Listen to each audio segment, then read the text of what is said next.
Hello everyone, this is Vesper the Evening Star, and I'll be your host today on Vesper's Fanfiction Time. Today we are going to be reading Chapter 5 of You Call It Necromancy, I Call It Making Friends.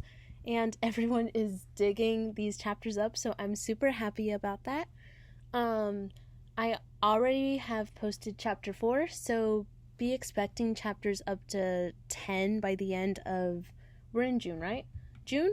And then in July, I should be up to 20, and then I should be able to get the last 6 done in August. Oh my god, time flies. January, February, March, April, May, June, July, August. My god, it'll be time for school again. Just had to go through that. But, yeah, sorry for my little ramble. But yeah, without further ado, let's jump into the story. Chapter 5. Walking through the door, Izuku finds himself in a large hall filled with round wooden tables and mugs. Several of them, groups of people, were chatting.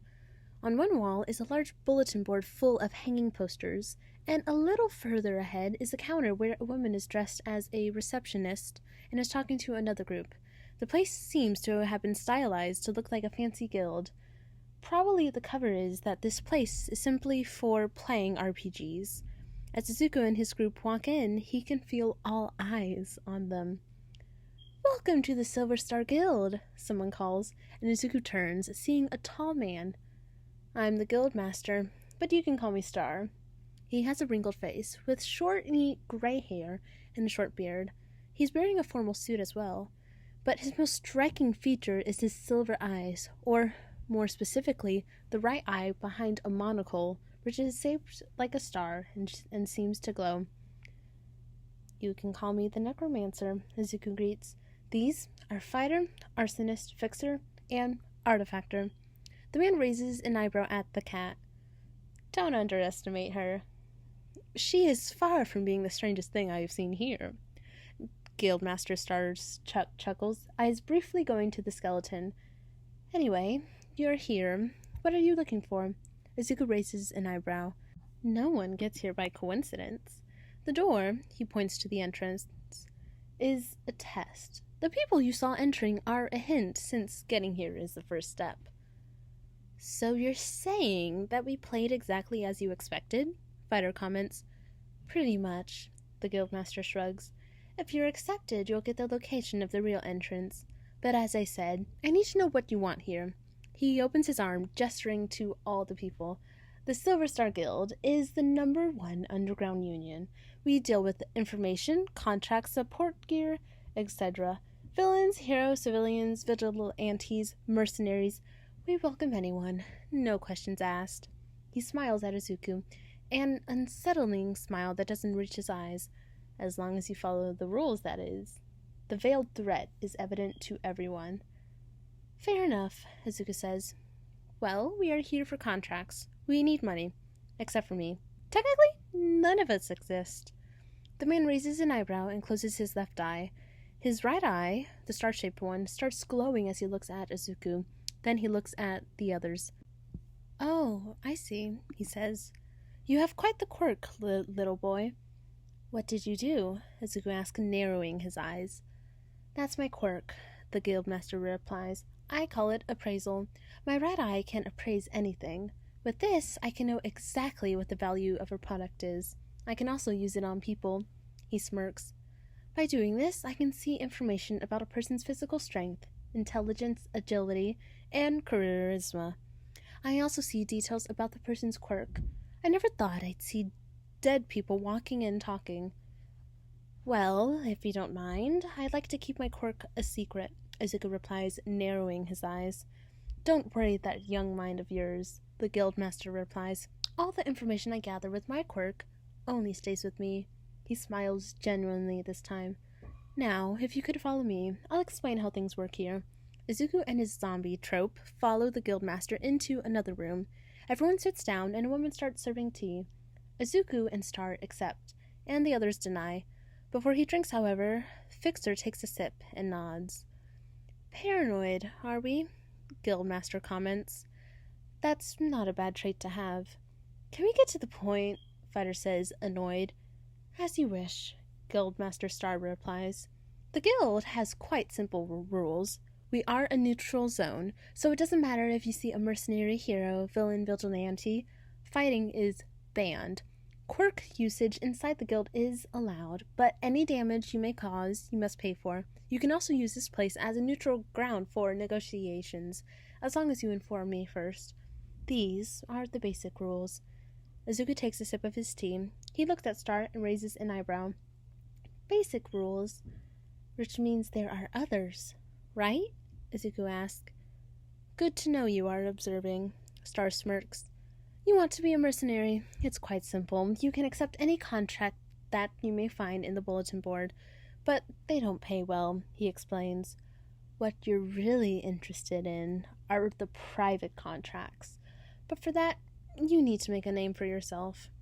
So, as we accept contracts and successfully complete them, we can become better known, and thus people may be interested in hiring us personally? Izuku summarizes. Exactly. Of course, there's a bit more to it, Star chuckles. As I said, I can measure an individual's strength with relative accuracy. I can tell that your group will go far.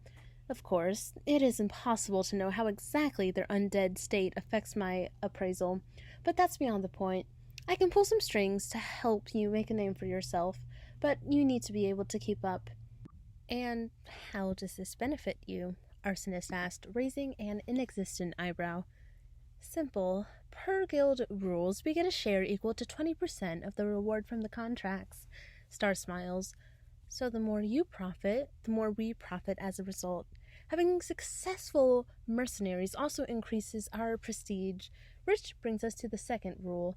Some fools end up biting more than they can chew. To avoid this, we have a rule for broken contracts. If the group fails to complete a contract, you will have to pay a fine equal to 70% of the contract value. With these rules, you ensure that the guild will profit regardless of whether your mercenaries succeed or fail, Fighter comments with a nod. And you make sure that the mercenaries don't take jobs they can't complete. Besides the risk to their own lives, they can end up in debt. So it's quite the risk to take, Fixer says, but the payment is on par with the risk. Being overconfident is a problem, Artifact Factor says from her place on Izuku's lap. And what happens if someone can't pay the fine?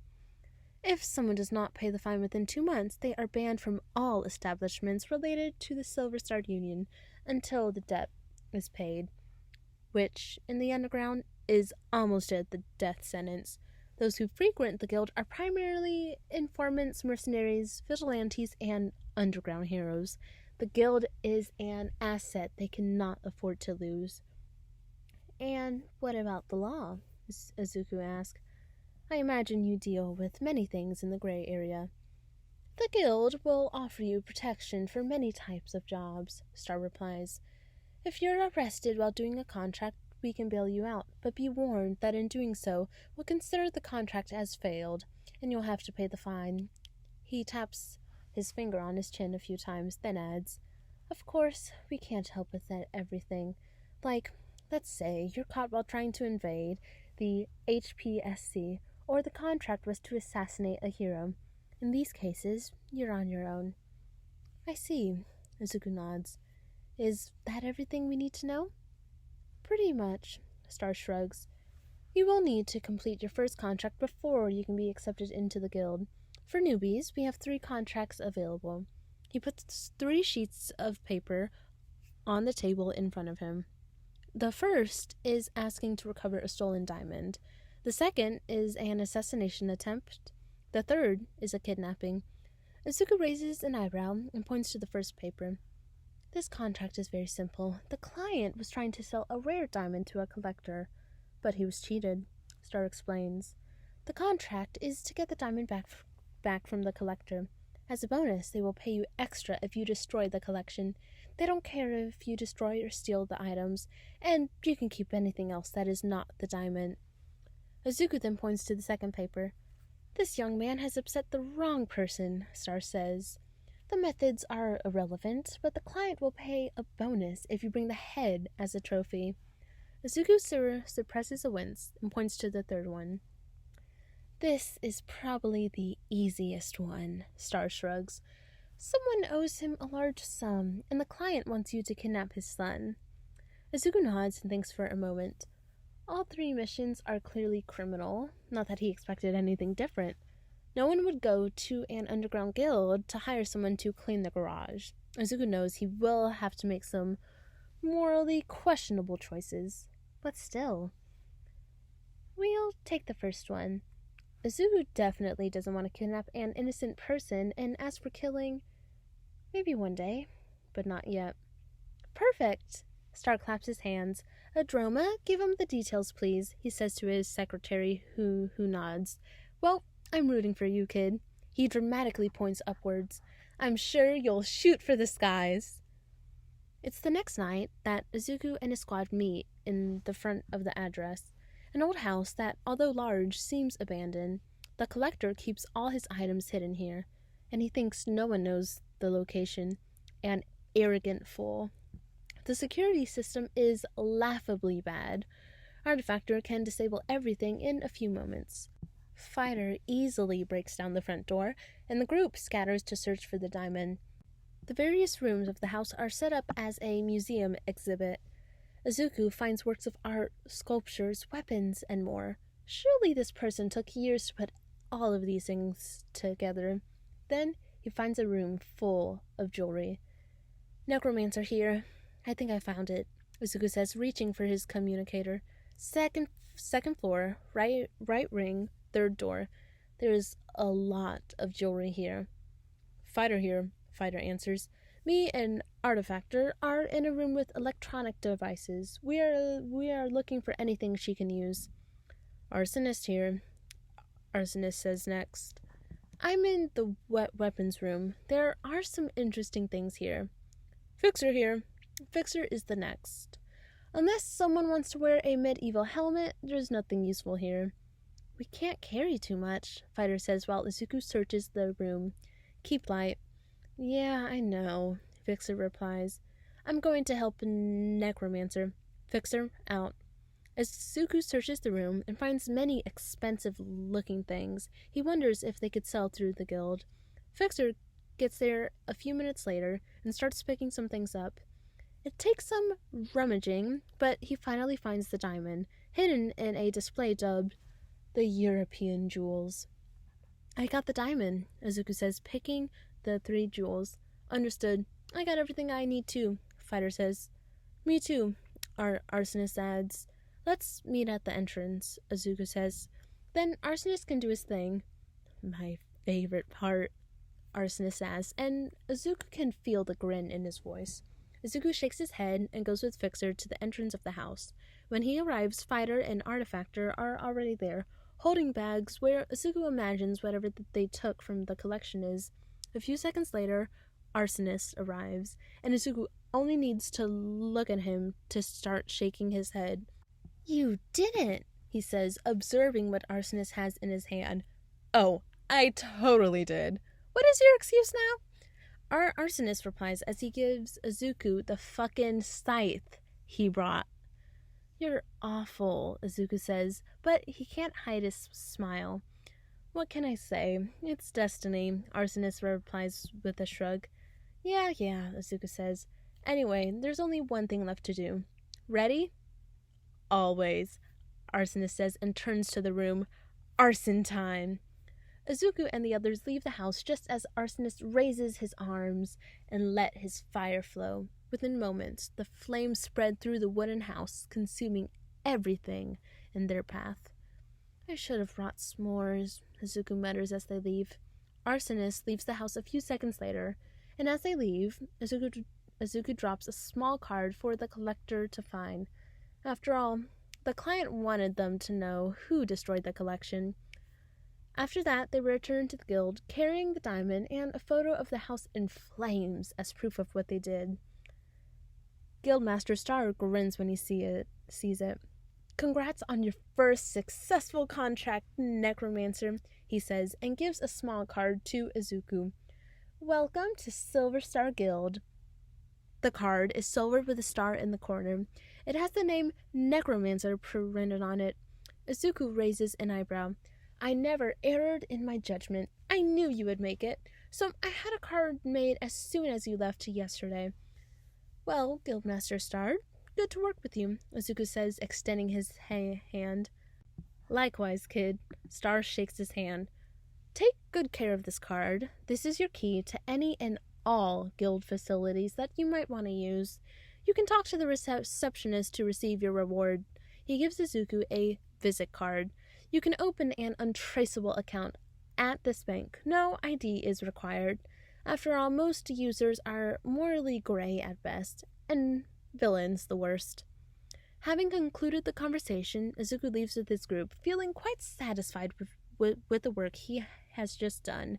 He is even happier when later that day, Rowan takes him out for ice cream to celebrate.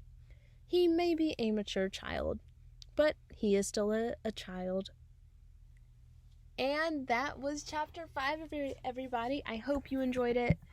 Chapter 5 was really short, but sometimes short is nice. You get variety, so I think it's good to have that. I hope the audio was really good. I did have to re-record some parts because I noticed I would rush and I would squeeze more words and sentences together. And I tried to focus more on my speech this time and make it more flowy and smooth and less I don't know. I was told that I smack my lips, and so I'm like, oh my god, I don't want people to hear that. You know what I mean? And so I tried to listen for that and prevent myself from doing that. So I've been drinking a lot of water, re-recording a lot of things. But yeah, I hope everyone enjoyed this. And as always, if you have fan fictions you want me to read, leave comments with the links. You know how it goes. Y'all know the drill by now. Anywho, have a good morning, good evening, good night, good day. Have a good everything, and I will see y'all later. Bye.